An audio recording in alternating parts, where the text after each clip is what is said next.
Well, it's hard to believe, but Christmas is next Saturday.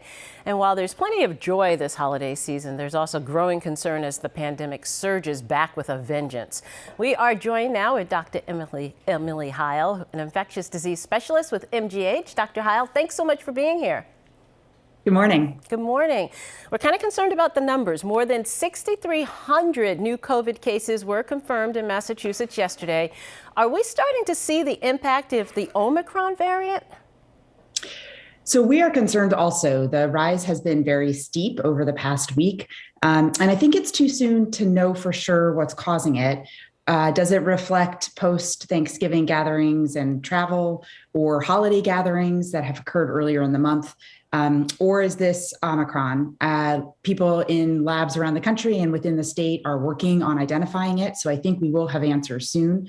But the rapidity of the rise is very concerning to us that this could potentially be Omicron. Okay, many of us have aggressive social calendars, and with Christmas just around the corner now, it really seems like the surge is for the demand of the COVID testing. There's so many long lines at those testing centers.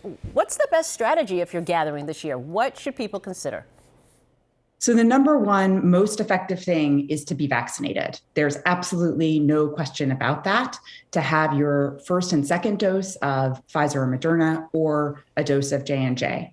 On top of that, there is additional strong benefit from a booster 6 months after your mRNA or 2 months after your J&J. I can't emphasize that enough.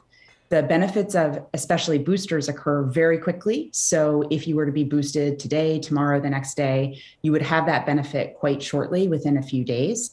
And the biggest benefit, no matter what, is that first dose and second dose of vaccination. We hear you loud and clear. Yeah. With that being, the evidence clearly appears to show that the Omicron, it's so much more transmissible. What's the latest science? How much protection do you have if you've gotten that booster? It's hard to say. I think we are seeing from the labs that there is good benefit from the booster, especially against symptomatic disease. So we are strongly recommending that.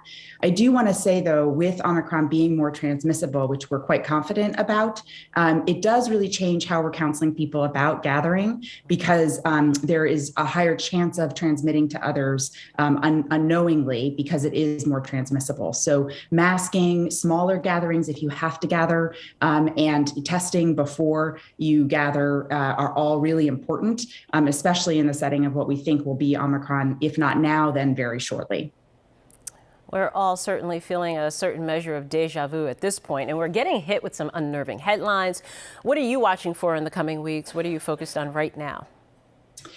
I'm really focused on learning more about Omicron from our colleagues around the world who are experiencing a wave ahead of us. I think we'll know more around its severity and, again, the benefits of vaccination. But certainly what we're seeing so far is that vaccination is the most important thing.